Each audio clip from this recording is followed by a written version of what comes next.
Councilmember Curtis. Councilmember Curtis. Present. Deputy Mayor Van Ness. Here. Councilmember Newski. Here. Mayor Baker. Here. Councilmember Smith. Here. Councilmember Herbig. Here. Councilmember Sperry. Here. If you would please stand and join me in the flag salute.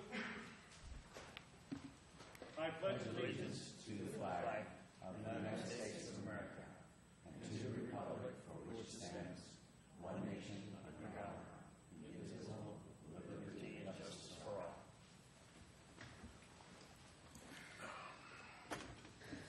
Next item on the agenda is the approval of the agenda. If there are no objections, the agenda will stand approved as written. Well, actually, no. We're going to make a quick little change. We're going to move the proclamation up to the beginning. If there's no objections to that modification, the agenda will stand approved as modified. All right.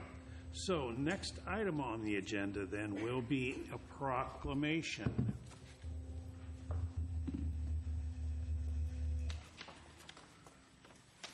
So, whereas this proclamation declares June 2nd to be National Gun Violence Awareness Day in the city of Kenmore to honor and remember all victims and survivors of gun violence, and to declare that we as a country must do more to reduce gun violence. And whereas every day 93 Americans are killed by gun violence and more than 200 have sustained non-fatal firearm injuries over the last 5 years.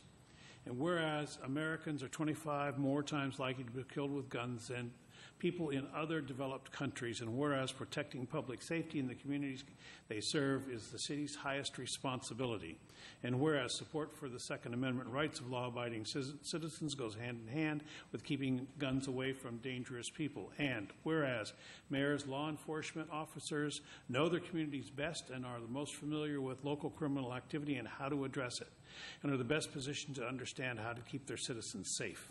And whereas June 2nd, 2017 would have been the 20th birthday of Hadaya Pendleton, a teenager who marched in President Obama's second inaugural parade and was tragically shot and killed just 3 weeks later.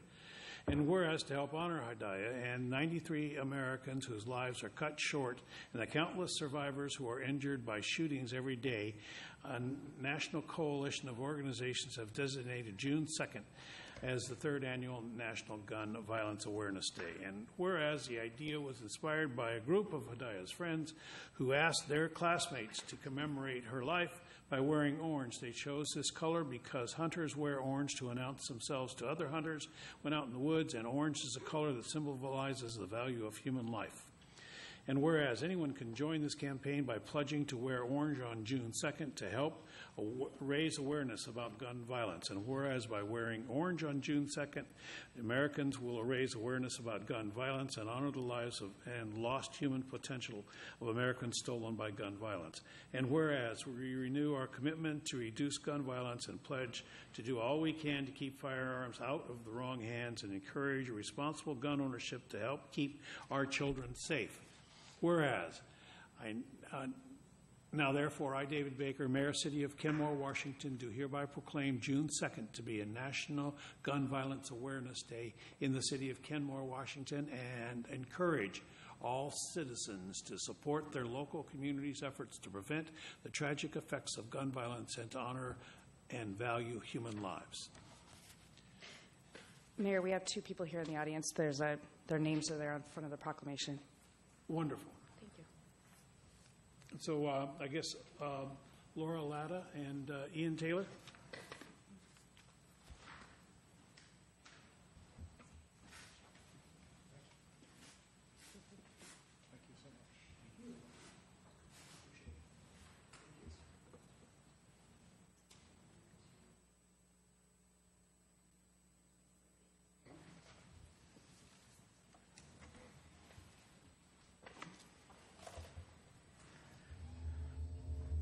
All right, next item on the agenda is a presentation, review of Integrated Aquatic Vegetation Management Plan, IAVMP, for the City of Kenmore. Thank you. Jenna Quinn, Project Coordinator, and Bob Zisette, Aquatic Scientist for Herrera Environmental Consultants. Close. Rob Zisette is joining me here. Hello, Mayor Baker, Deputy Mayor Van Ness, and council members. Thank you for the opportunity to talk to you about part of what I've been doing for the last several months. So I'm going to just be pretty brief with the presentation and save time for your questions and comments later on. But so our goal is just to give you an overview of what we've done and the steps that we've taken and kind of what is next. Rob Zisette is here to provide any scientific information and anything that is beyond my knowledge level, which is a lot.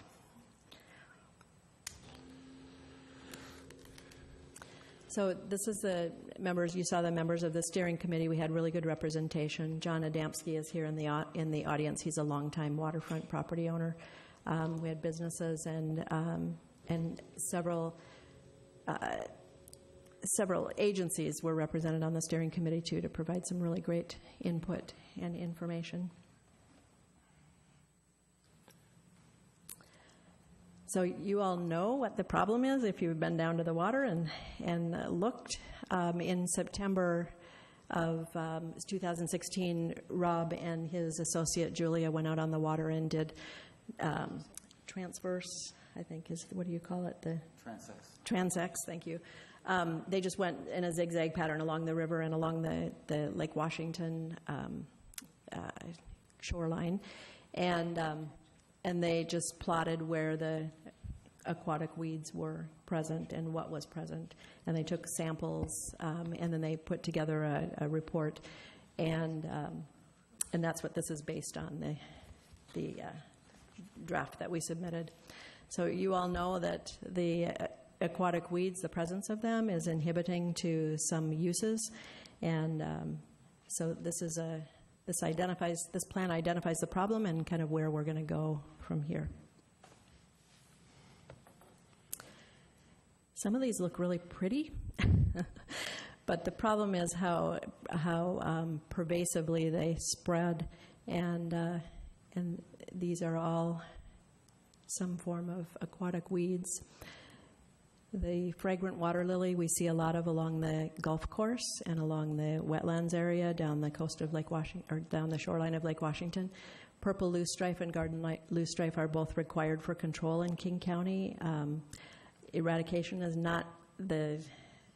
is recognized not to be a realistic goal, and so control is really what we're after. But that shows up several places along the shoreline as well, especially on the river, and some of these others as well. Eurasian milfoil and Brazilian, we used to call it Elodia, but we're now referring to it as Aegeria because there's some confusion in the scientific terminology over Elodia because there are other plants that are called that too.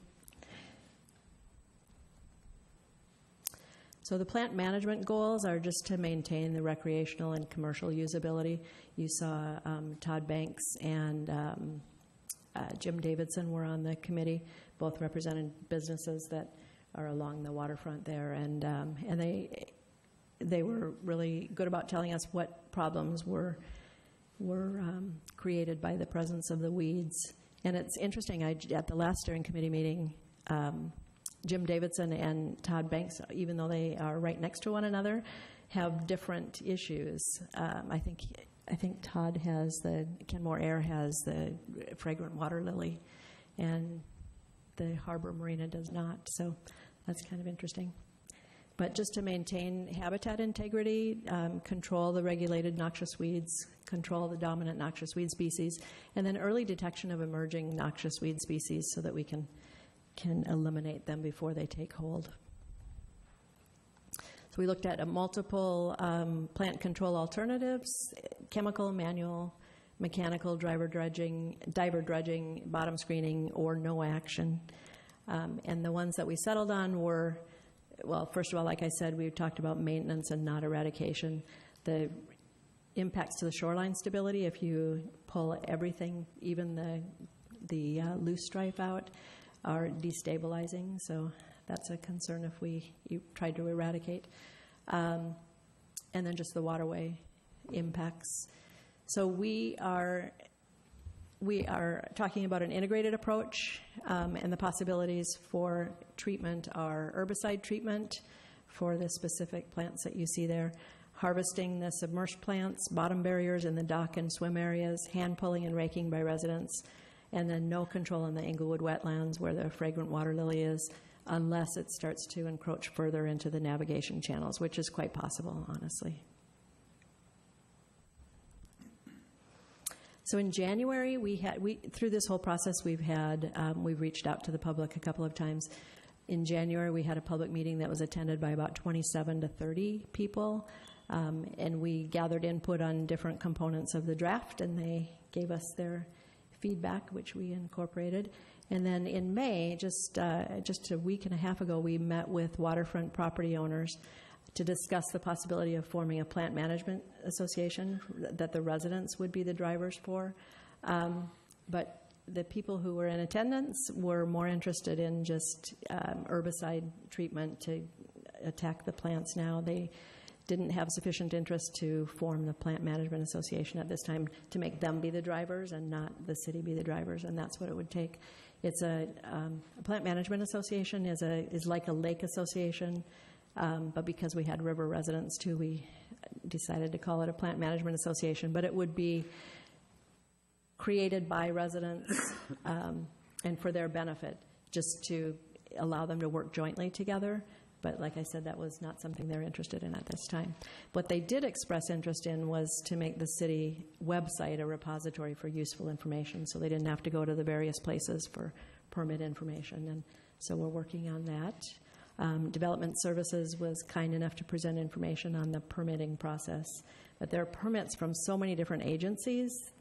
Anybody that has any connection to the waterfront potentially has a permit requirement, so it's pretty confusing. So we're going to try to sort that out a little bit and give them a few tools to work with so that it's easier. We continue to reach out to Bothell, Woodinville, the agencies that you see there. There are a few things that are happening. There's the Wayne Golf Course. The city of Bothell recently acquired 9 holes of that. So that gives them significantly more waterfront property as a city than they had before. And then our Proposition 1 passing, more water use probably. So this just seems like a really good time to continue that outreach to those upstream jurisdictions, and there does seem to be some interest in it. Let's see, what else can I tell you? The next step is final submission to the Department of Ecology, and then potentially apply for grant funding for the management of the weeds. And as part of this process, I visited with Janet Gear. She's the surface water manager in Bothell, one of them. We visited Forterra, who was helpful in purchasing the property for the city of Bothell, and are very committed to ecology and this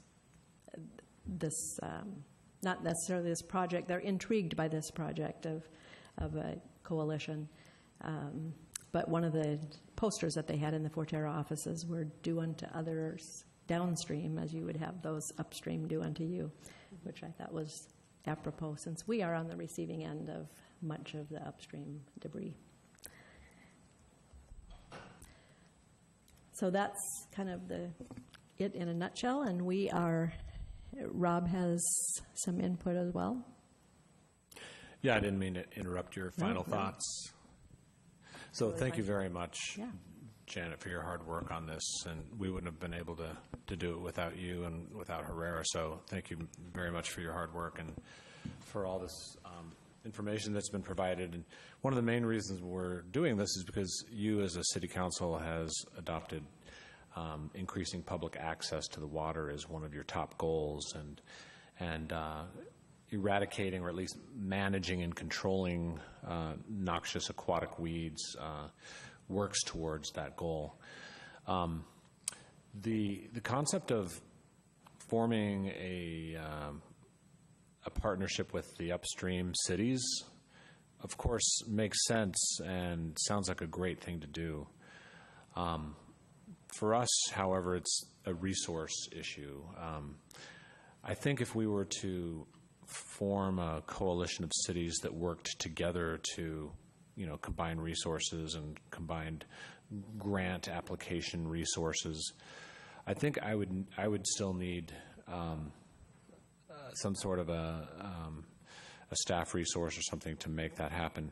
As you know, Janet is a temporary employee, so she's only going to be with us for a few more months, and I think we could definitely meet with our upstream neighbors a few times, but to really make it happen, I think we would need to apply for a grant that would give us a person or a consultant or somebody to make it all happen.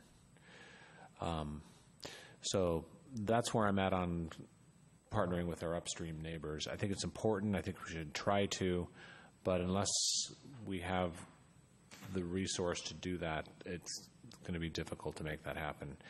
So my thought is to meet with our upstream neighbors, see if there's some grant funding opportunities that can get all 5 of us working together towards weed control. So that's my thought there. And then I think there was something else I was going to say about, and then as far as our own control of our own weeds on our own shores, you may recall we had that done last year. And the weed control that you have done, it's supposed to last for a couple of years. Anybody want to back me up on that? Okay, I got one nod.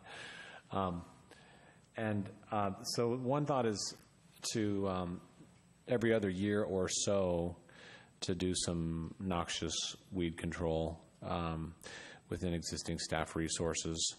And I think we could probably manage that with temporary help and things like that to help us put the contracts together and things like that. That's what we did in the past, and I think we can just continue to do that in the future.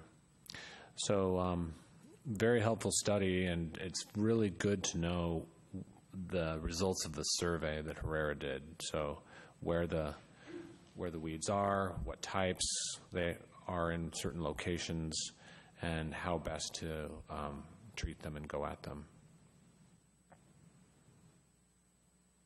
Questions? Comments? Councilmember Curtis. So, other than grant funding, do we have any specific funds in our budget for this? So last year when we did the weed control, we used surface water money to pay for it. Thank you. Councilmember Danuski. I don't have a question. I just wanted to say thank you. This is great to pull this all together, and it's a lot of work, so thanks. Herrera was really a great partner in especially the technical information and putting it all together. And it really does set the stage for partnering with our neighboring cities. Mm-hmm. So if we can get that off the ground, this will be a great first step. And it also sets the stage for grant funding. Yes. Because with this document, it's kind of a springboard for opportunities for grant funding. And agencies like to see jurisdictions working together, so it increases the possibility for grant funding when jurisdictions work together. Deputy Mayor. Question, the weed control that we did this last year, how successful was that? Did it diminish the weeds significantly, or is it still a hazard? I think there's a difference of opinion on that, depending on where the treatment was and where there were some residents that also had it done and felt like it was successful, and some that had it done that felt it wasn't. Rob, did you want to? Do I push this? We analyzed that, and it tended to be very successful in Lagoon Park, which is was a very large treatment area, but it was less successful in very small treatment areas up at Squires Landing and near the mouth of the river. So when they treated a larger area, it was much more successful. And another point, I'm looking at the pictures of the Elodia in the milfoil, And I had tropical fish when I was a kid, and we'd pay good money for that stuff in tropical fish stores. Yeah. And I don't remember it being a problem in Lake Washington or in the lakes way back 50, 60 years ago. And I'm just wondering if it all came from goldfish bowls being dumped in streams and so on. It might have seeded it, and this stuff just grows like crazy once it takes hold. Yeah, milfoil invaded Lake I'm Washington responsible. in the 60s. I never dumped my and fish. really took hold in the 80s. And it probably could have been introduced from aquaria, but it's more thought of as being introduced from boat trailers. And the fragments, both with Eurasian water milfoil and Brazilian Igaria, they survive, their fragments survive, just pieces of the plant will grow, and they tend to survive desiccation fairly well. So no, the theory, scientific theory, is it's pretty much coming from boat trailers. Well, the original from lake to infestation. lake in the area, but Yeah. this is Eurasian milfoil. And Eurasian milfoil first came to the United States up the St. Lawrence waterway in bilge water, actually. but like possums. There weren't any possums around here when I was a kid. And they came with people moving from the south in their personal belongings, hiding out. And you know what, the rest is history. Yes, education for keeping people from dumping their aquariums in the waters is something we're working hard at. Well, too late now, I guess.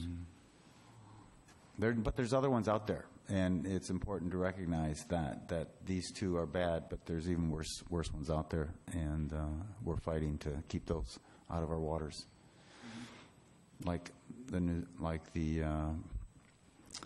zebra mussel and some of those other critters that are very, very dangerous to our waters.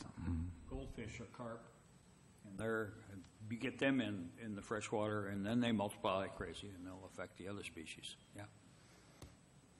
Councilmember Smith. Yes, I would like to, you mentioned the Plant Management Association that was proposed for the shoreline property owners, and I had a couple of questions. One, is that something that's typically done on waterfront municipalities, that the owners of waterfront form a coalition like that? I don't know. I don't want to say typically. I think there are, in several states, it is something that is encouraged for waterfront property owners.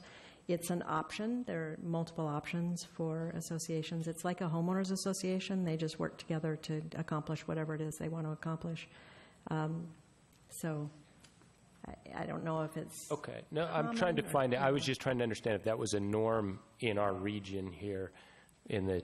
you've got a big lake, and I just wanted to know if there were other ones around the lake. And I was trying to understand why they wouldn't want to, and I guess maybe the reason is if the city will do it, then why would they want to? So I'm trying to understand why they may not want to have a little more direct interest in the impact on their property. It takes a lot of time. It's a pretty big volunteer commitment, and so that may be a factor. I can't put words in their mouths, but it was clear at the meeting that they were more interested in herbicide application and the results that has provided for them. It's very common around Lake Washington. It's neighborhood associations end up forming lake management. We worked for Save Union Bay, and there's Medina, and all these cities usually have their own, but it's more of a neighborhood association that they come together so that they can manage the weeds together rather than individually contracting separately.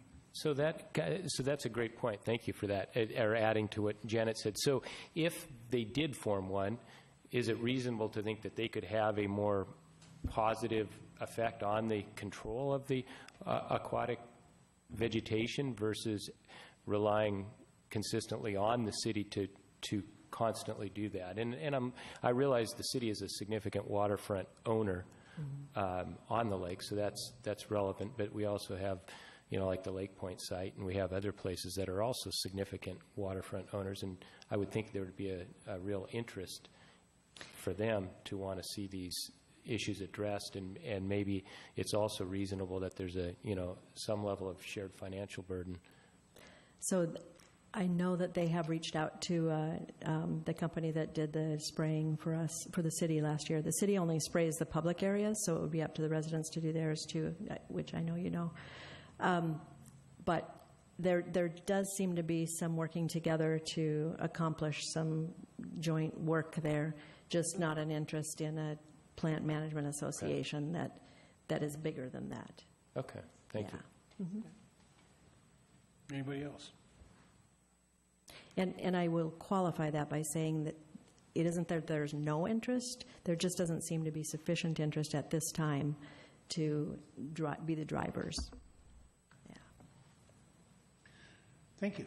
Yeah, you're Thank you welcome. very Thanks much. for the opportunity. Thank you. I don't see Mrs. Harris. Is she here for this one, or no? I don't see it, but Nancy, do you want to fill in for Leslie? So next item on the agenda, then, presentation. Kenmore is honored with a 2017 Playful City USA designation.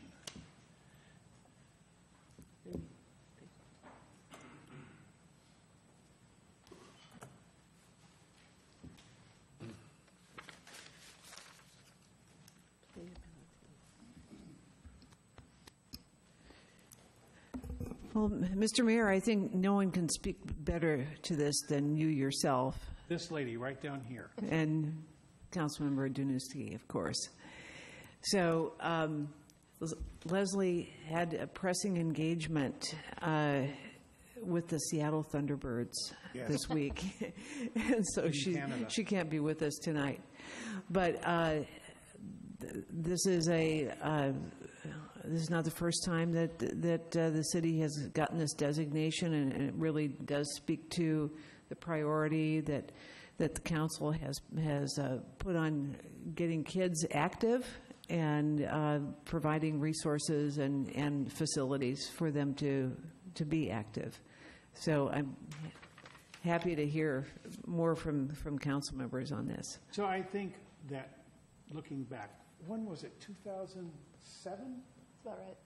That Councilmember Danuski, then PTA person, came and asked for money for a playground at Yeah, that was about Kenmore 2006. in Kenmore Elementary. And the next thing I know, she was filling out a survey, mapping our parks, and one thing just sort of led to another, and she has been quite active in all of the paperwork necessary to ensure that we have continued for 7 years now? I think we're on 8. 8? And we have received grants because of this as well.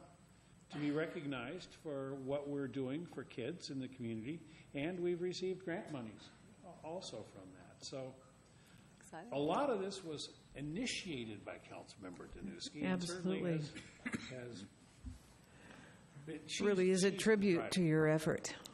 Yeah. Yes, I think we're all indebted to your efforts, so thank you. Thank you. Thank you very much. Next item on the agenda, then, is citizen comments. This is an opportunity to express your views on issues that are important to you in the community. We ask that you please limit your comments to 3 minutes. And I think there's some guidelines that have been posted up there on the table where you sign in. So if you could try to adhere to those, it would be wonderful. What has happened with our clock again? It is currently not working. We're going to be doing some upgrades in this room in the next couple of weeks, replacing some equipment and possibly getting a new timer system. Okay. So it's in the works. Fine. So try to. So I You will will keep a act as stopwatch timer? here. Yeah, Okay. I got it. So anyway, thank you very much for your understanding on this. And will the clerk please call the first person? Ethan?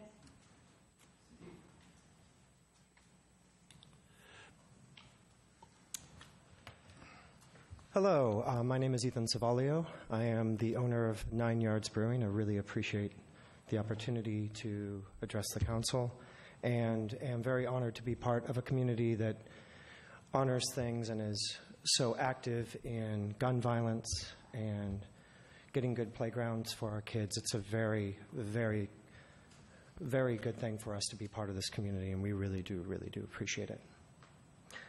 I'm here obviously to speak on the measure for the suspension of the parking fees, as I think I'm the only one mostly affected by it by now.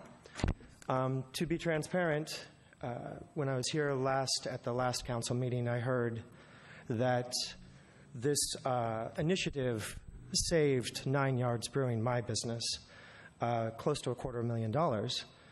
And to be honest, that's not true. And the reason that that's not true is that $250,000 is twice my build out. It is more liquid assets than me and my other two partners have in the bank.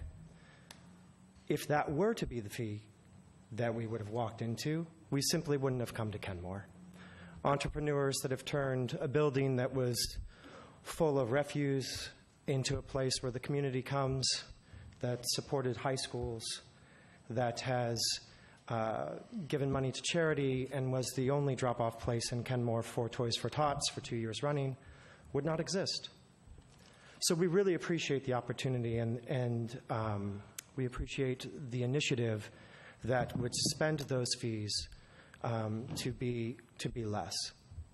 We understand that as a new business comes in, they do impact the community, and we absolutely want to pay our fair share, and we want to contribute to that.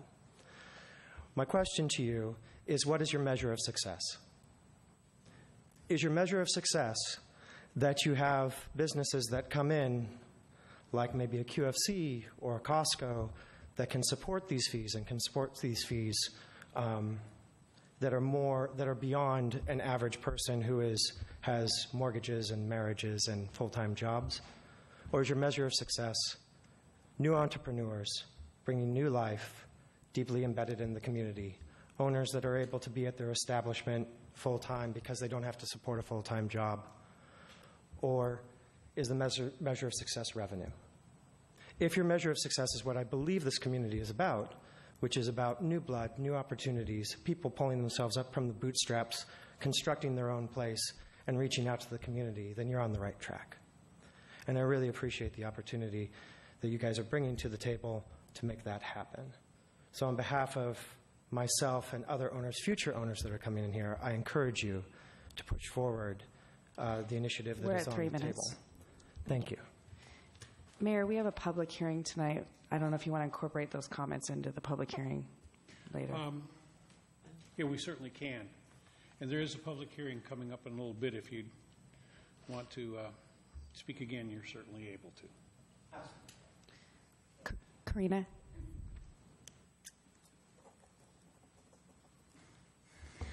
Hello and good evening. I'm Karina File, Legislative Co-Chair of Inglemoor High School PTSA, and here as a representative speaking on behalf of Inglemoor High School PTSA tonight. We're very pleased to announce the launch of a very new families and community outreach opportunity and a nonprofit, nonpartisan event. On June 5th and 6th, Inglemoor High School PTSA, together with League of Women Voters, will host our first voter registration drive. And this opportunity will be open not only to our students, but staff and faculty and families in our local surrounding community are welcome to attend. Those wanting to participate will be able to pre-register to vote if they're currently 17 years of age and will be 18 by the August 1st primary or 18 by the November 7th general election. And those can also register to vote if you're 18 years of age or older and a Washington State resident and a U.S. citizen. Or you can also update your voter information. You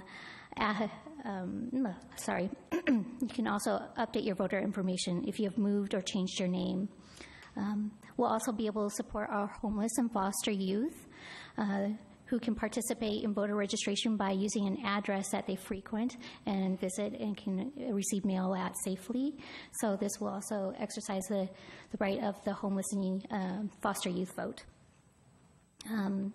This event will be held in the small cafeteria in Inglemoor High School, and we do have accessible parking to the right side of campus.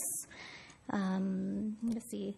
This program availability will be open to other area schools, high schools in district, and their PTSAs and community partners wanting to also attach the program to their schools. The special part of this effort is that both the Snohomish County League of Women Voters and North Seattle King County League of Women Voters have united efforts to support both their organized educational opportunities and their volunteers to help support these events in our local surrounding outlying areas. And I'm open to any questions if you have any. Thank you very much, Ms. Thank you. John?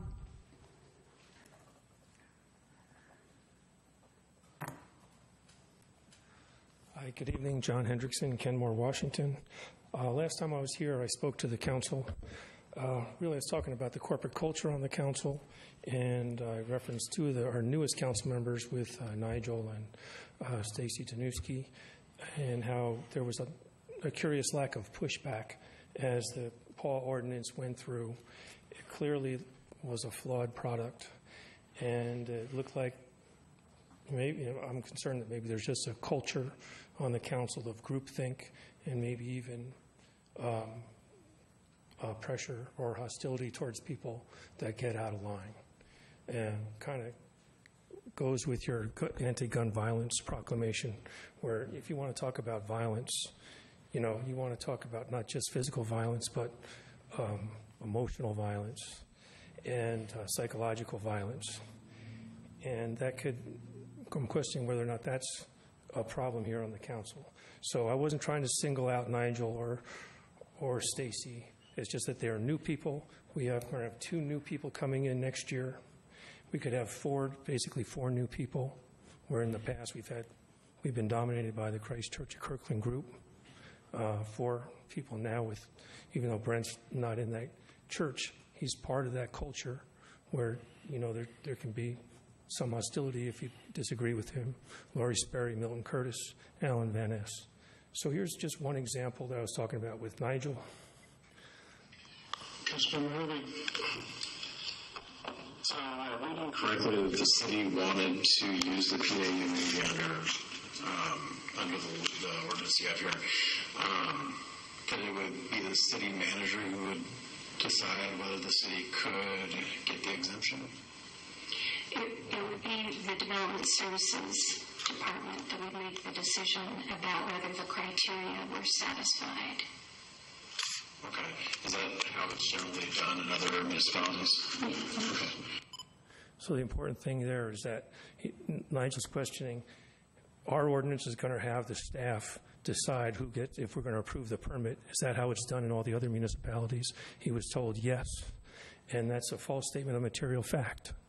Okay, we looked at 6 cities. Half the cities didn't do it, went to an independent commission. The model ordinance doesn't do it that way. They suggest an independent commission. And we went through this in 2008. We were told we could use this PAW, and at the end, we found out legally we couldn't. We lost $290,000.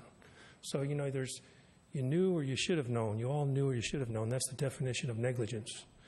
And I'll just play that again. The last part. Is that how it's generally done in other municipalities? Okay. They say yes. And then the We're last at 3 minutes, Mayor. First off, I want to thank staff for all their work on this. I know that this has been a lot of work for you guys. And I do... So that in that part, you're just thanking them, thanking staff for all the work that they did on the PAW. And while we're getting false information, something's wrong there. So unless you want to give me more time, I'll have to come back to Councilmember Danuski's comments. You can wrap it up, please. You want to give me more time? No, just wrap it up, please. That's a wrap. Anybody else? All right. Mr. Hendrickson, you've raised allegations at several public meetings about potential violations of Public Meetings Act. And in order to better understand these allegations, will you please submit your complaint in writing to the city attorney by the end of the week so the city attorney can review and respond to your allegations? We'd appreciate that. Thank you. Mr. Silvalio, thank you very much for your comments. We do appreciate them, and we really appreciate you being a part, an important part of this community. So thank you. Thank you very much. And Ms. File, I think she's left, and we certainly thank her for her involvement here in our community. You both make it better. Thank you. Thank you very much. Next item on the agenda is the consent agenda. Is there a motion to approve? So moved. Moved and seconded, and you can take your pick on that one. Any further discussion? All those in favor say aye. Aye. Opposed? Consent agenda stands approved unanimously. Next item on the agenda is a public hearing, ordinance number 17-0436, relating to the north sub-area of the regional business zone and continuing the temporary elimination of road impact fee and minimum parking space requirements for changes of use of existing buildings in such zone, and expansion of the pilot program to include temporary elimination of frontage requirements. Ms. Loyak, joined by Mr. Hampson. Good evening, Council. Thank you, Mayor. You did a better job of explaining it than I probably will. But my name is Brian Hampson. I'm the Development Services Director. I have Samantha Loyak, our Assistant Planner, here with us today. And as you all know, the original program for this expired last year, December 2016. And as discussed with you guys back in March of this year, and as directed by you, we brought back this program, which includes an expansion and extension of the previous program. And so with that, I'm going to turn it over to Samantha and let her explain the differences. Thanks, Brian. So as Brian mentioned, the ordinance before you is for the Regional Business North Zone, or RB North, and it's shown on the map before you in green. This area is unique as it contains a variety of businesses, including office, retail, light manufacturing, recreational, indoor facilities, wholesale, and, of course, breweries. The RB North Zone is visible from the Burke-Gilman Trail and is close to SR 522 and is a short walk from Squires Landing Park. Existing buildings range from approximately 4,000 to 12,000 square feet and are especially attractive to small businesses and startup companies. So just very brief about the area and there. On the overhead there, it's the properties surrounded by the red dotted line, correct? Correct. Right. So the extension and expansion of the program is shown here. Oops. Is shown on the following slide. So on your left, you see the previous ordinance, which was effective just ending in December 31st, 2016. And on the right, you'll see the proposed ordinance, which is the extended and expanded version. On this chart, you'll see the key differences, and that is the location. The current ordinance that is before you today is the entire RB North Zone, whereas previously it was the RB North Zone east of 68th. And then frontage improvements are now exempt with the new ordinance. That's a major change. And the fee structure is changed based on feedback that we received from the last council meeting, and that is they can participate in a shared parking agreement or a one-time payment of $7,500 paid in installment payments of $1,500 per year. So those are the three key things that have changed. Do you have any questions before we open it up to a public hearing? Yes, we do. Councilmember Herbig. So what was the thought process behind expanding the zone into the two parcels that are west of 68th?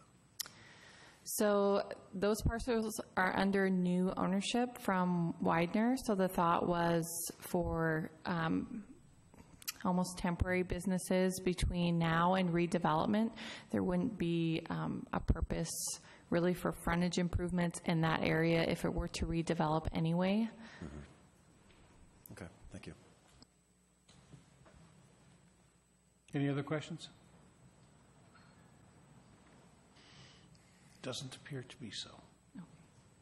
So, I will declare the public hearing open to receive testimony ordinance number 17-0436 relating to the north sub-area of the regional business zone and continuing the temporary elimination of the road impact fee and minimum parking space requirements for changes of use to existing buildings in such zone, and the expansion of the pilot program to include temporary elimination of frontage requirements.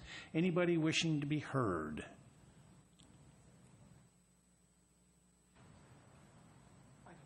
Ethan, Yes, did you want to say? If you will please sign up afterward. No, afterwards. Go ahead. Thanks. Thank you so much again for a little time to speak. So I think our main question here as a small business owner. If I can just get you to state your name and that and city of residence to. Thank you, Mayor. Sorry. Ethan Savaglio from 9 Yards Brewing, city of residence of Seattle, Washington. So I think the main concern, ongoing concern, would be to a small business looking to come in, and clearly my small business, is this is a temporary suspension. And so what sort of assurance or non-assurance do small businesses that are moving in, that we're hoping to provide opportunities for in this community, that at 12/31/2019 or 1/1/2020, that the impact fees won't go up by an exorbitant amount? That's a question. That's an open question.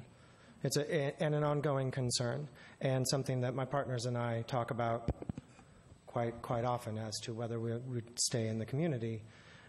Without this assurance, the idea that we came from $250,000 or around there to $7,500 for 5 years for $37,500 to now $7,500 total with $1,500 each seems like a broad range and a significant impact to a business.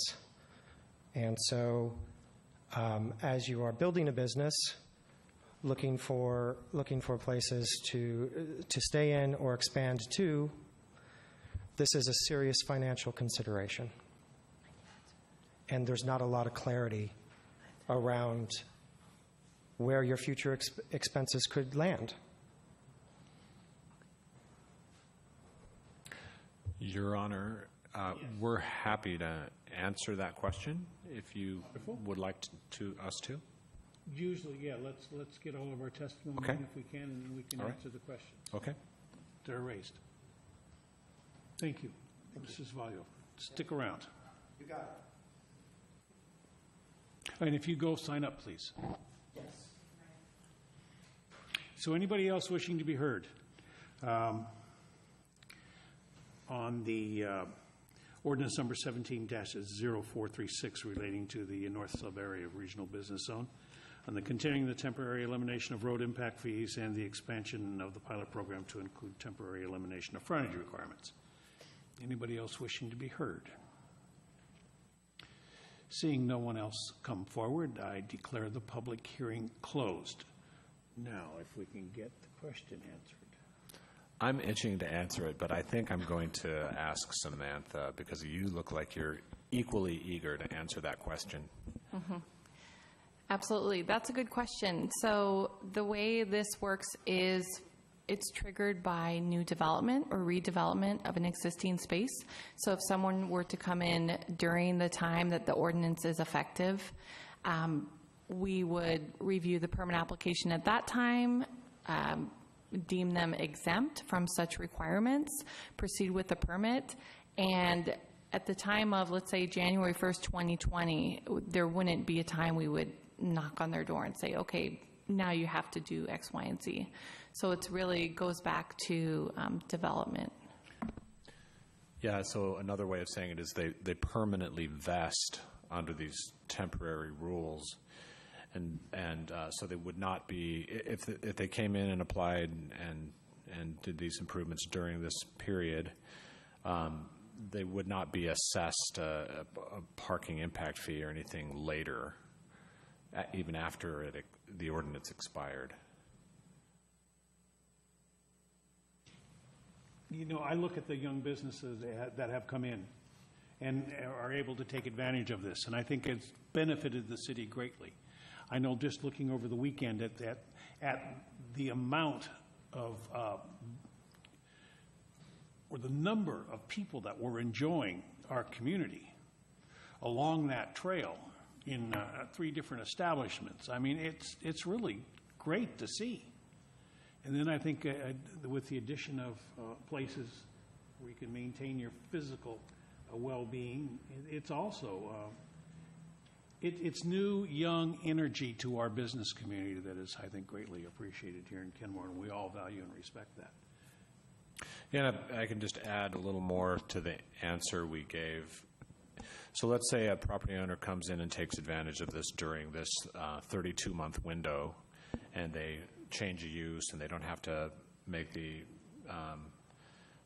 frontage improvements or the minimum parking or pay the road impact fee. Like I said, they permanently vest for that application. But let's say we get to the year 2020, and the ordinance has expired, and they want to come in and change to another use. Well, at that point, they would be subject to the impact fee, parking requirements, and frontage improvements. So it doesn't mean that the space forever vests on any application that may happen in the future.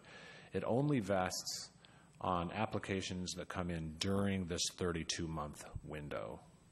I want to make sure that's clear on the record. A business that files now and is exempt under that period and wants to expand itself in that same footprint of the lot in 2020, are they still exempt, or is the new part of it going to be subject to? Yeah, if they want to come in and expand, even under the existing use, assuming they're staying within the same footprint, right. If they want to come in and expand, and the ordinance has expired, then they would be subject, correct? Even prior to the ordinance expiring, they'll be subject to, the expansion will be subject to the traffic, parking, impact fees, and frontage improvements. So if they're, let's say, doing a 2,000 square foot expansion of a certain use. No, so what I'm assuming is that there's no square footage increase. They're just expanding their use, the numbers of customers. Instead of one like story, they're going to 2 stories. They're utilizing a second story. That's an expansion, so that would be, during this pilot period, it would still have to fall under the regulations to meet the parking requirements, the traffic impact, and the frontage improvements. If they're increasing square footage, then this ordinance would not apply. Right. Before 2020, it applies. After 2020, if they apply. No matter what, if they are increasing square footage at all, with or without this ordinance, they will not be able to have these exemptions. So this is only for existing square footage. If they're expanding in the existing building, they'd fall under this category of this new pilot program because it's a change of use in the existing building. So it's only an expansion of an existing building. So it'd be an addition or an increase in footprint. Right. Okay. Right. I think we're saying the same so thing. So if a new business came into this area in, let's say, June of 2018 and applied, I mean, they could apply for this exemption, right? Right. Okay. Yep. And then so a new business could apply for the exemption, but an existing business in June of 2018 who wanted to expand couldn't. They could if it was in the existing building. As long as it was before December 31st, 2019. Correct. Okay, fine. Yep. I'm clear. We're on the same page. Yeah. Councilmember Sperry. First of all, thank you so much. I like being part of a city that says yes or does what we can to at least not say no in terms of cost prohibitive regulations. But every business that comes here hopefully is going to be successful and is going to want to expand.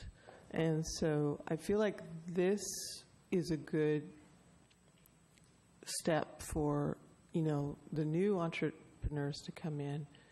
But I'm not really, it sounds like we still have work to do on the expansion side.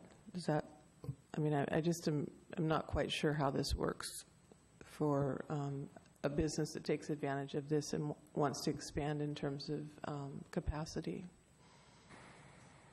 So if there's an existing business there, you have an existing business, and let's say the next door business is vacant and they want to expand into that space, under this program, you can do that, and you'll be exempt from the parking, the road improvements, or frontage improvements, and impact fee. You can do that. Well, that's great. That's yeah, a good news. if you wanted to substantially change the building, so you're going to go up and you're going to do an addition, that is not repurposing the building that's already there, right? You're expanding. So that is outside of what this is. Yeah, that's really helpful clarification. So it's really encouraging that reuse, repurposing, and turning it into these types of businesses that we're enjoying. Okay, thank you. Very helpful. Councilmember Smith. Thanks for bringing this back, and I absolutely love this. I think it's so nice because it's one of the things that's so, I feel like you can actually get a tangible impact that you can see and feel and witness in front of you. And so that, to me, is the great part about this. And I really appreciate Ethan Savalio's comments earlier tonight about how it impacted them and why they came here, because that is exactly what we wanted this to do. And I think the proof is just what's happening there. And it's exciting when you see something that you kind of plan out and it actually works the way you're hoping it does. And sure, there's always unintended consequences, and there will be difficulties on expansion for some, but I think this is a fantastic program, and I'm thrilled to see it extended. Councilmember Curtis. I would just like to thank you guys for the clarification you brought over our discussion back in January. I remember we kept going around and around and around with these three separate issues, and they didn't overlap. And the message that we sent is, please create something that includes all three. And you did it, and it's really clear what we've created, and I like it. Any other questions? Any other comments? So, just moving right along, the chair would entertain a motion to approve ordinance number 17-0436 relating to the north sub-area of the regional business. Did we close the public hearing? Yes, I did. Of the north sub-area regional business zone, and considering the temporary elimination of the road impact fees and minimum parking space requirements, and the expansion of the pilot program to include the elimination of frontage requirements. Is there a motion? So moved. I'll second. I will. Okay. Councilmember Smith seconded. Is there any further discussion? Hearing none, clerk, please take the roll. Councilmember Danuski? Yes. Councilmember Curtis? Yes. Councilmember Sperry? Yes. Deputy Mayor Venice? Yes. Mayor Baker? Yes. Councilmember Herbig? Yes. Councilmember Smith? Yes. 7-0. Motion passes unanimously. Thank you. All right. Next item, staff report. Municipal broadband memorandum. Ms. Owsley. Your Honor, while Nancy Owsley's coming up, in 2016, you asked us to take a look at some options on increasing broadband services for our residents. And Nancy has prepared a memo and would like to talk to you about some options. Good evening, Council. Calling your attention to the memo in your agenda packet. 2016, your retreat, there was an agreement that you wanted to learn more about municipally provided broadband services, and asked that the staff prepare an RFP for a consultant to do an assessment of what it would take to provide this kind of service. we're coming back to you tonight for some further clarification on what you would want to learn or see done, because an RFP and much less a consultant contract is not in our current budget, and really staff time for extensive research is also not in the budget. So what we have done is outlined several options for your consideration about how wide of an effort you're interested in. Are you still interested in learning about municipally provided broadband services? Or are you wanting to wait or just do a kind of a, for the time being, more minimal effort? We're recommending looking at working with providers of internet services that we already have franchise agreements with, and encourage them to deploy more resources and service in the city, as well as joining a national organization of city leaders called Next Century Cities. There are 7 cities in the state of Washington that are currently in this organization. If you're interested in some of the other options that would require more staff time and budget commitment, we would be coming back to the council for a mid-biennium amendment to fund those services. So I'll tell you what we did learn is that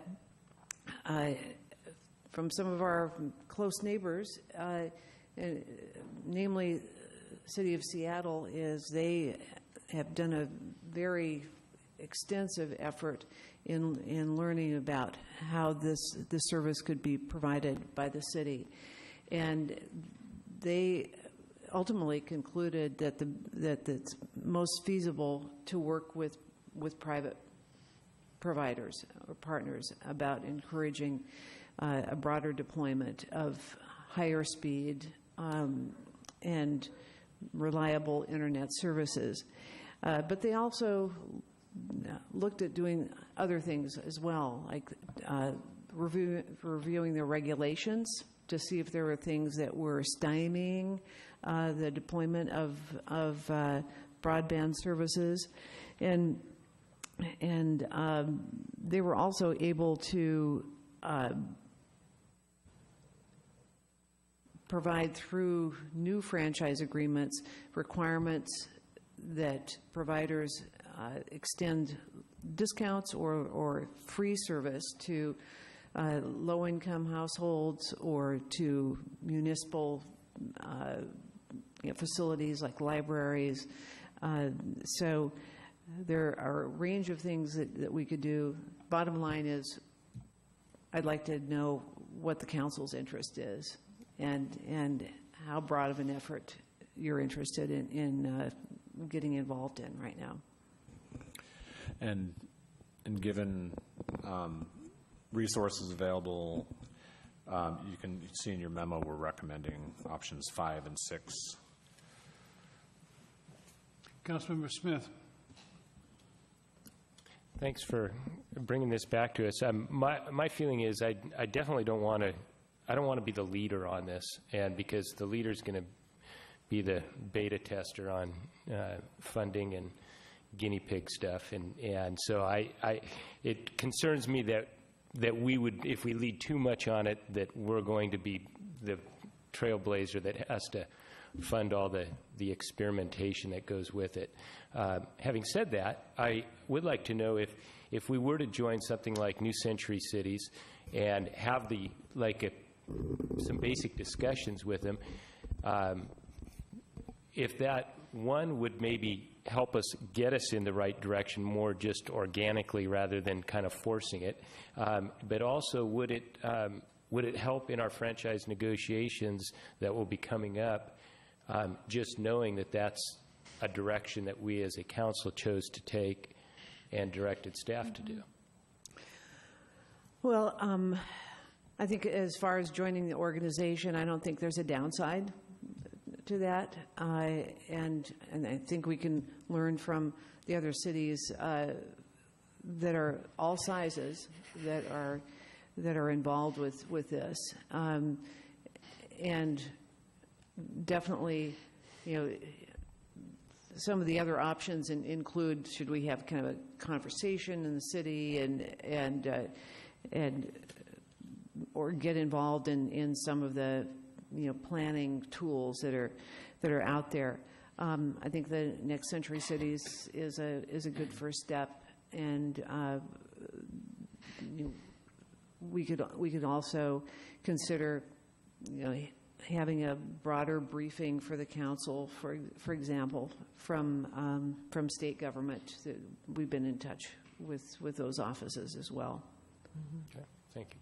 Councilmember Danuski. Yeah, I guess I wouldn't support doing an RFP right now. I think that would be incredibly expensive if we were going to do municipal broadband. We've got a small city, we don't have a lot of staff, and we aren't the experts on this. I think it makes a lot more sense to work with the experts, work with our franchise people.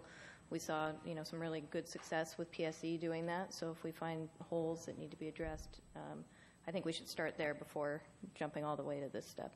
So, and Next Century Cities would be a good step if we want to do so just for clarification, so you're in agreement with our recommendations then about which options? Yeah. Okay, yes. Great. 5 and 6 work fine for me.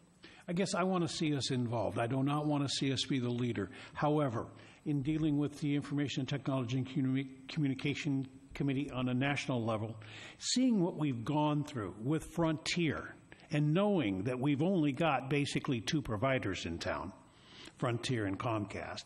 And Frontier has FiOS with high speed on one side of the city, nothing on the other side of the city. I find this very frustrating. When I can go to Japan and get high-speed gigabit service for $10 a month, I can go to Europe and do the same thing for $5 and $10 a month. And here I get some slow service down around 12 megabits per second, and it's costing me $60 a month. I mean, this is just not right. I want to stay involved in this because I think that we owe it to the residents of our community to provide them a reliable, well-functioning system. Councilmember Herbig. I tend to agree with the mayor. We're reaching a point now where fast, reliable internet is almost as important as water or sewer. And we would not be blazing any trails in the state. I'm looking at a map of community municipal broadband all over the state, and there are cities that have a population of 50 that have municipal broadband running. Now, that's because they have a PUD and they have some other infrastructure. But I think we're selling ourselves short if we just give up and say we're only going to work with our franchisees, because their motive is profit. It's not delivering a quality product. They want to make money for shareholders, and that's fine. That's their business. But it's not always the best model when you're talking about essential utilities. PSE is one example of that. So I would hope that we would be a little bit more aggressive. I think at a minimum step, we really do need to be doing, I think we should start a conversation by looking at number 4 and really actually get a good baseline of what Kenmore residents have available to them and how that compares regionally. If we want to continue for Kenmore to be a place for families and professionals and for anybody to be desirable as a place to live, we need to be a little bit more aggressive on this front, because this is something that people are going to be looking for, and it's going to become more important every year. And every year that we, just like Comcast and Frontier, do whatever it is that they're going to do, we're going to get left behind at some point. And I don't think we can afford to do that. So I would at least like to start off with getting a baseline of what we have, so we have that knowledge, and then we can kind of assess where we go from there. Councilmember Sperry. Thank you, Mr. Mayor. Can you talk a little bit more about number 5, where you write, engage with current franchisees on deployment plans for broadband internet service? For example, VIII is a Kenmore franchisee that's active in installing broadband service in Seattle. So as a principal, I believe that partnering with and encouraging the private deployment of increased internet service is an excellent strategy, because I can't imagine government working faster than private sector. However, this whole wave thing, that's new to me, and can you talk a little bit more about that? Are there other people besides the names that have been mentioned here, that other entities that would have an interest in providing this service? We have a telecommunications franchise agreement with Wave. They took over the original franchisee, which was Zayo. You may remember acting on that franchise agreement. Wave is headquartered in Kirkland. They've been very aggressive about acquiring other providers and deploying broadband. And just this afternoon, the Puget Sound Business Journal reported that they themselves have been acquired by a larger company. So what I'm, in writing up this option, it was a matter of let's look at who we're already in a relationship with, and to encourage or strongly encourage them to get active in providing more choices for households to hook up to their service. Wave, if you look in Seattle and the deployment that has taken place in that city, Wave and CenturyLink are probably the two most active broadband providers in the city of Seattle at this point. And at the beginning of the memo, I do talk about the three kind of technologies that are most common, and even with Comcast now, and other cable providers, the technology is changing. So that has had the greatest increase in internet speeds and reliability across the board. And I have some references to the Federal Communications report on that. So it just seems like as a starting point to us that starting with those existing providers that we're already in a relationship with is good. Yes, we want to ensure that people have more consistent and more reliable service, which is really essential for businesses, and we have a lot of home-based businesses here, so that's truly an interest. We want to be responsive to the council's interest, but we don't have budget at this moment to have a real aggressive effort on this. So. Can I jump in on that? It's not just a matter of budget, but it's a matter of Nancy's time. Nancy runs a lot of programs, and for her to do a deep dive into this and do Seattle level of analysis, a lot of things would need to come off her plate in order for her to make room on us. You guys made this request in January of 2016, and she just quite frankly hasn't been able to get to it until now. So if you wanted something more than what we're recommending, then we would need to have a discussion about her current programs and what she runs, and reallocating her workload. Also, this type of work, it's not something that you can give to an intern. You need Nancy-level type judgment and expertise, and this is where she'll be engaging service providers and entering in high-level discussions and negotiations with them. So this type of work is executive level, department head level type work. One other point is the Frontier franchise does run out in 2020, and we will be able to start an RFP process for that service as soon as later this year. We can get started on that. I think so. And that can be a non-exclusive franchise arrangement where you can not, where it wouldn't just be selecting one provider, but you could invite multiple providers to come into the city, like Seattle does. Seattle has multiple entities like CenturyLink and Comcast and others, and I'd be interested to try to get somebody like CenturyLink into our city and get some real competition going through this RFP process. In my neighborhood in Seattle, we would have the choice of 3 different providers for internet. I guess I continue to be appalled by the providers we have here who have the audacity to ask me, why do you need higher speed? You don't want higher speed. I mean, give me a break. I certainly know what I want. So I certainly would be at a minimum of 4. I think we need to do a survey. Councilmember Curtis and Councilmember Smith. So I have a question on number 5. Yes. When it says current franchises, does that include Frontier? They're a current franchisee. Okay, that's what I thought. I guess I'd like to see that. I like number 5 and 6, kind of go the conservative, given the money we have and the resources and time and all those other things.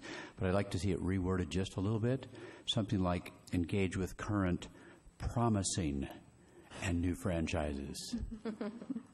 So I don't have to be specifically negative, but I wouldn't want to encourage some of the providers we used in the past. Councilmember Van Esten, Councilmember Smith. Okay. Deputy Mayor, I should say. I might have missed it in here, but has there been any contact with Google Fiber? That Google has had a competition nationwide, and so they selected a very short list of larger cities.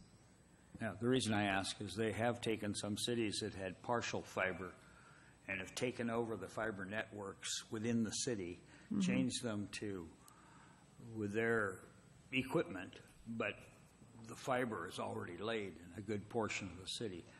I think they've done it in Provo, I don't know, a number of cities, but the partial installation and taking over somebody else's fiber has happened in at least one city that I know of, and maybe more.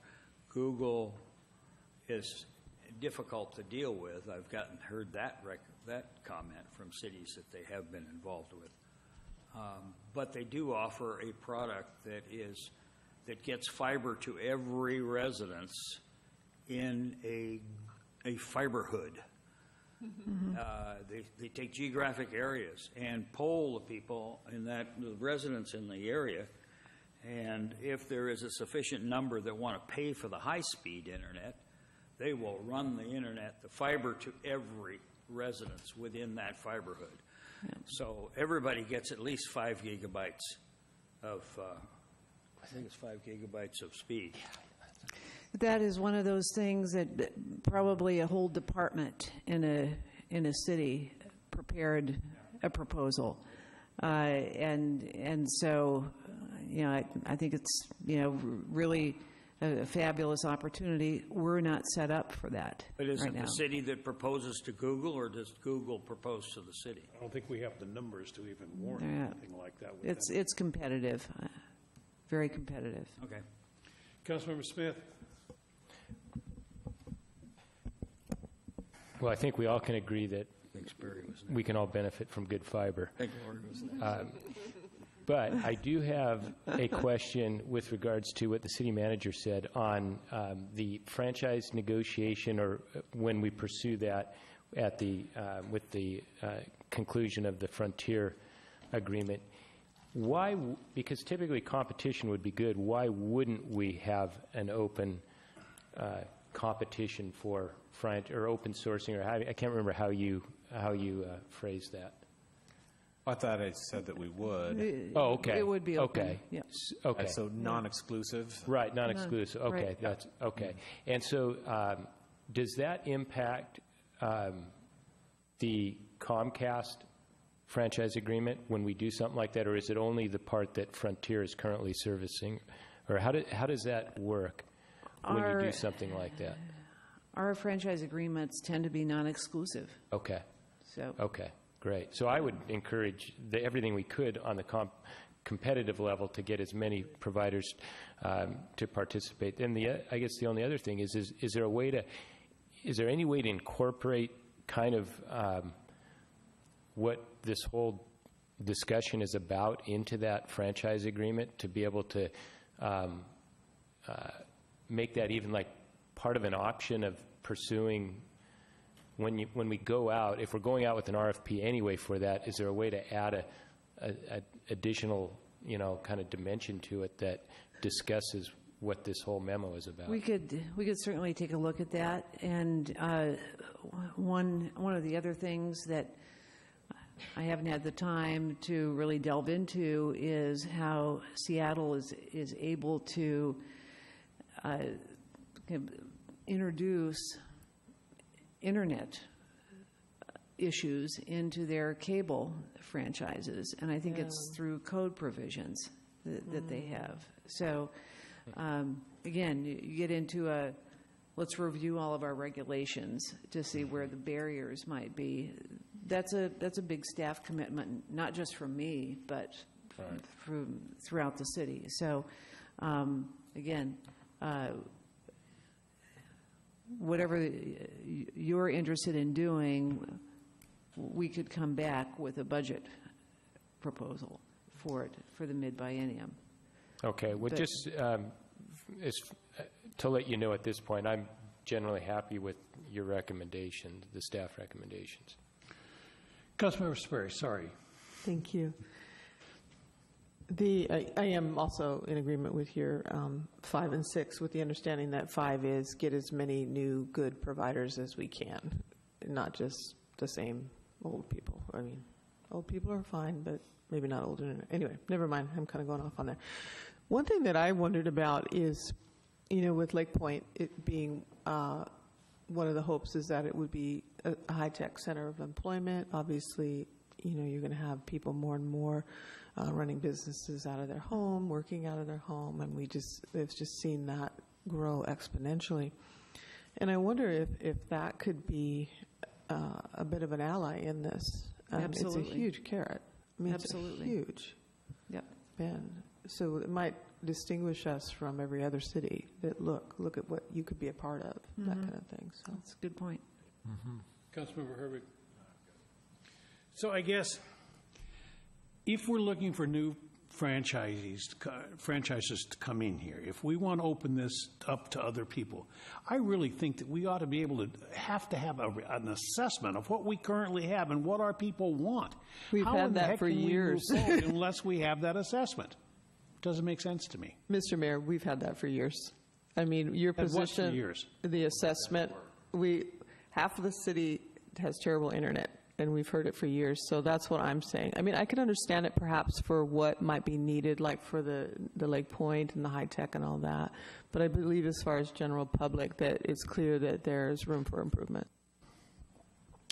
I just think we need to have more recent assessment done, other than neighbors have been complaining over for years. But anyway. Councilmember Smith. I don't know exactly what the procedure is for the assessment, but couldn't a requirement be just a minimum standard? And rather than assessing what every individual house has, what if you set a de minimis level or something, you say this is what you have to achieve? Is that reasonable? Are you talking about when we do a request for proposals? Yeah, and you just flat out state that if you're going to do business here, this is our minimum expectation. How do we set those minimum expectations? Well, I'm not a tech guy, so I actually don't know, but I would say if we know, I would think it would be reasonable to find out what other municipalities consider success to be.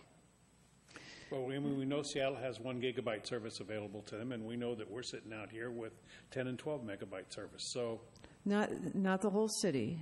Not the whole city. That's right. No, other parts of the city have more and less. I'm talking Seattle. Right. Yeah. I will say too. that FCC report showed how much in like the space of 5 years the whole standard of internet speed has gone up. And what used to be considered broadband, 5 years ago is considered slow now as technology advances. So I guess I'm hearing interest in 5 and 6, options 5 and 6, and we are in touch with people in state government who are willing to come and brief the council. Seattle's Office of Technology has offered that as well. So we can look at some of those types of discussions if you're interested in kind of general information. But we will, with your guidance, move forward with talking with our franchisees and looking for opportunities as we offer additional franchise opportunities to really have some standards on our expectations. Can I ask one more question? Yes, please. Is that something, on these negotiations, is that something, Nancy, you handle it yourself, or do you bring in a consultant to work through, or an attorney We use that the specializes? city attorney's office on that. Okay. On occasion, like when there was a new Comcast agreement, franchise agreement, and you might remember this, some of the council members, when Frontier applied to take over Verizon's franchise agreement, we banded together with 7 or 8 other cities and used a consultant for some of those issues. So when we work with our city attorneys, then I assume we will get the most current, up-to-date franchise negotiation staff working on this, right, Rod? Okay. Yeah. Absolutely.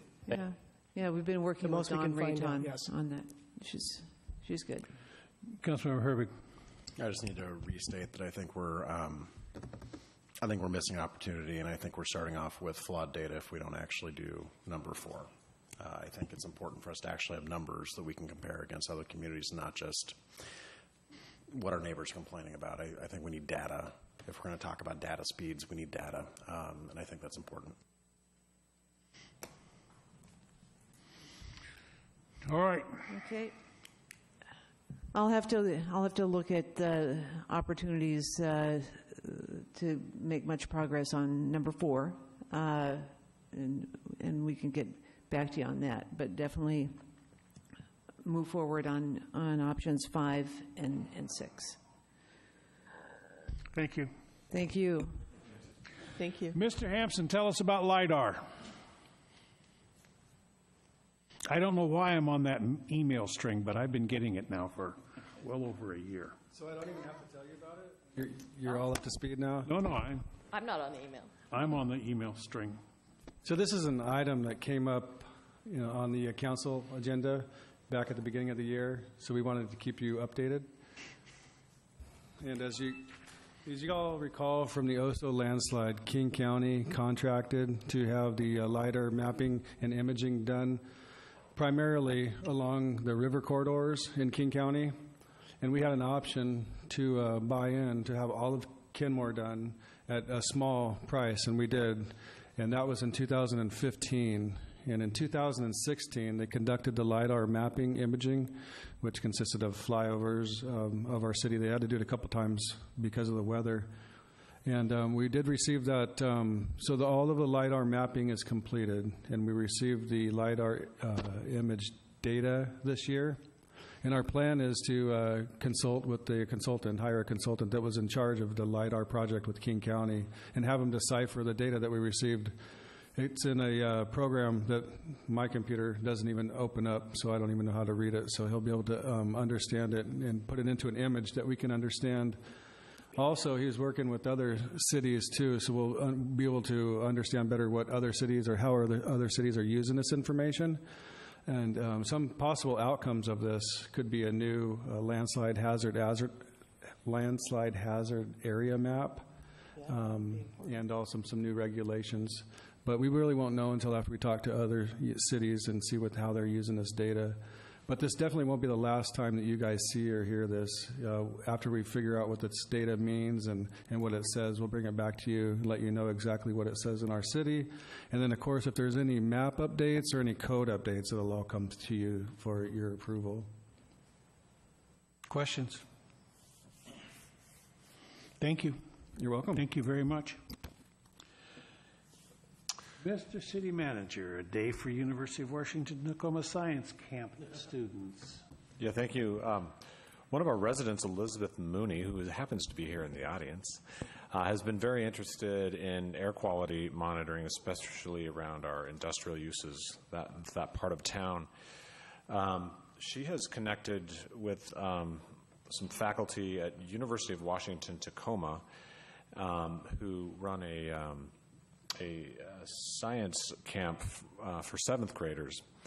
And she's been talking to them about the idea of these 7th graders taking a field trip during their summer camp, a one-day-long field trip. And it's looking like the date might be July 12th. And they would come up and, under the guidance and direction of this UW faculty from Tacoma, they would come and do some air quality monitoring testing. And they'd also come by City Hall and maybe meet with city officials or other elected representatives in the area. And if they have time, they might go to a local park and play a little bit, but then they got to be back on the bus and back to Tacoma by about 3, I believe. So normally I wouldn't bring this kind of stuff up to you, but we're not in the air quality monitoring business, and so I just wanted to check in with you on this one particular thing, on this one particular idea. So what's being asked of us is just for them to be able to come in and use our facility during their lunchtime. I don't think we're being asked to provide lunch, are we? No. Okay. So it'd just be a chance for them to come in and to City Hall and meet with any of you who might wish to come, or maybe representatives from our state legislature, maybe some city staff, and just have a chat about environmental issues over lunch here at City Hall. So what are your thoughts? Does that sound like a thing you'd like to do? Again, I think the only thing being asked of us is to provide City Hall. I don't think any city resources other than that are being asked of. Councilmember Sperry. Sure. Thank you for bringing this up. Do you have an idea of the number of students? 20. 20.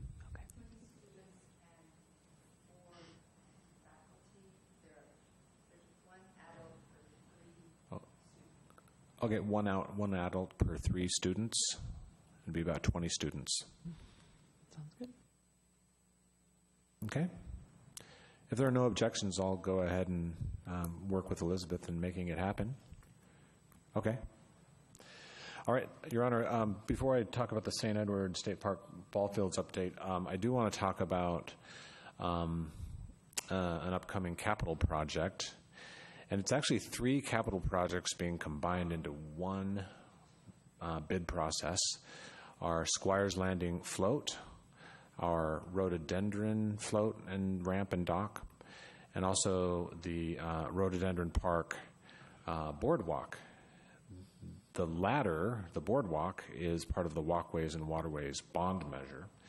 And if we can, we decided to combine all 3 projects to get the best bid price, and because of fish windows and coordination and everything, we're just waiting on an Army Corps permit on the Squires Landing dock. Other than that, we're ready to go to bid. So hopefully we can go to bid on that soon.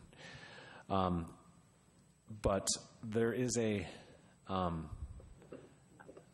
maybe a semantics thing that I'm worried about that might bite us, and I kind of learned that from the 75th Avenue, 67th chicanes, is doing exactly what we're telling our citizens we're going to do. So we've been saying boardwalk, but our plans and all the pictures we've shown show a grid system on that boardwalk. But when I hear the word boardwalk, I think of planks of wood. But it's actually going to be this gridded material. It's fiberglass and plastic. It's going to be this dark color and this dark color thickness, but the actual surface will be this gritty surface, and I'll pass it down for you to take a look. So it's not going to be the light, it's going to be the dark, but with the gritty finish that's on the light. And so I think in all of our communications from now on, we need to say gridded surface instead of boardwalk, because I don't want citizens to walk on it and say, you promised us a boardwalk. Now, this gridded surface is much better for a lot of reasons. It's going to hold up for much, much longer than planks of wood. It's better for the environment because it's going to let water and light through. So it's by far a better product than wood planks. But I'm just nervous that somebody's going to say, and it's going to go viral, that we said boardwalk and we didn't do a boardwalk. So all I'm saying is we're going to work on our communications on trying to let people know what's actually getting built. But feel free to jump in and give me guidance. Councilmember Sperry. Well, obviously, I guess it'll be a grid walk, so that's fine. There we go. Yeah, I like that. An easy one is where are the boards? Just start with the question, where are the boards in the boardwalk, and then just explain just what you said, why we've chosen to go with this for all the reasons you said. I think it's fine. I really do. Just trying to manage expectations. It gets you to the water. Yeah. Yeah. But, people are going to wonder, and I think, any way we can do that in terms of signage or whatever, but we can call it a grid walk. I mean, that will certainly change people's perception, right? Yeah. Sure, things like that. It is exciting because if we're able to get this permit and go out to bid and get this built this year, it's what I call a early win on walkways and waterways. We'll be able to say, hey, this is already something that's being built. So it'll be fun. Yeah. Okay. Oh. Councilmember Danuski? Yeah, I'm totally fine with that. I've been on many boardwalks that are not made of wood, so it wouldn't have been a problem for me. But yeah, more clarification is okay. Always good. So you'll be able to go on Facebook and defend me? Absolutely. Deputy Mayor. Down in Auburn, their wetland restoration project that we toured a number of years ago has, it's a boardwalk. It's planks. Well, maybe it's Trex, plastic. But it's elevated, and I think that's the key, getting it off the sensitive surface. And it's done with pin piles that go down at an angle to support this. And so what we're talking here is an elevated walkway that's elevated off the environment so that it has minimal impact on the environment of the wetland that it goes across. Right. Now, down at Foster Island, we toured that with the Corps of Engineers a number of years ago as well, and they have pathways through there, but with kind of like bark. It's a material that is very porous and allows the moisture to go through. It's not an impermeable surface. And it passed muster when they did that project a number of years ago, but probably the requirements have changed now. And this is a more permanent kind of an installation and does let light through and permeable for sure with holes in it, and would probably have less of an impact on the environment than what's down at Foster Island. Okay. So an elevated walkway is essentially what you're doing to protect the environment that it traverses. All right. Thank you. St. Edward Yes. State Park ball fields update. So the Washington State Parks Commission had a regularly scheduled meeting in Leavenworth last week, and they had a study session on Wednesday that Community Development Director Debbie Bent and I attended. And we were glad we were able to be there because we were able to offer some clarifying points and answer some questions. But the Washington State Parks staff gave an update on the St. Edward Ball Fields project to the commission, and they talked about various SEPA environmental issues that are being addressed and that have come up in recent months, including wildlife impacts and also parking. And because of that and what's kind of emerging from that, and because of some questions about our process on the SEPA checklist that we're doing, I'd like to recommend that we bring forward this issue to you at the June 12th City Council meeting.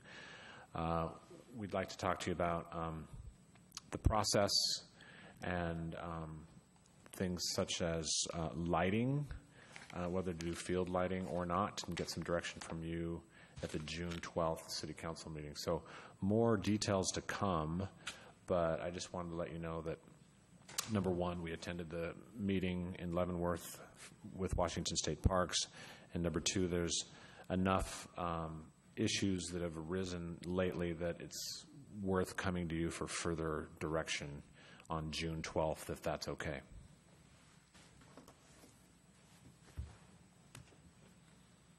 Okay. Okay. That's all I have. Councilmember reports, comments, and initiatives. Councilmember Smith. Nothing to add this evening. Thank you. Councilmember Sperry. One comment. Well, two. I think we do need an awards page on our city. I am just thrilled. It seems like nearly every week or sometimes once a day you get news of, a safer city or a playful city. And, I work for a large public hospital now, and they actually put some of the awards, the little symbols, and they incorporate those in their email signatures. Mm-hmm. And so it's part, and I really believe it's part of our branding. I mean, we are an award-winning city, and why not? It's, it's third-party collaboration or corroboration of what all the good work that the staff and the council has been doing for many years. So go for it. My second one is, I have it on good advice from a young lady who works for a neighboring city, that all the cool cities have splash pads. So that's your homework assignment. Google splash pads now.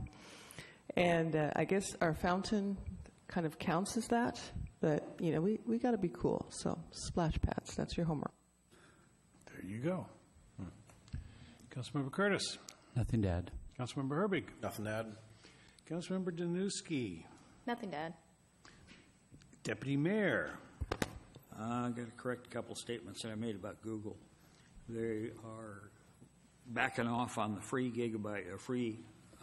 broadband service in a number of cities. Some still have it, but they're offering a $70 1 gigabyte service and $50 a month for 5 megabytes. No, 100 megabytes. 100 megabytes for $50 a month. But that's still $600 a year, which is beyond the range of affordability for a lot of families. So I just wanted to clarify that. So anybody going to AWC, June 20th through 23rd? If anybody is going to AWC, would you like to vote? We need a voting member if anybody's going, and if we don't need a voting member. So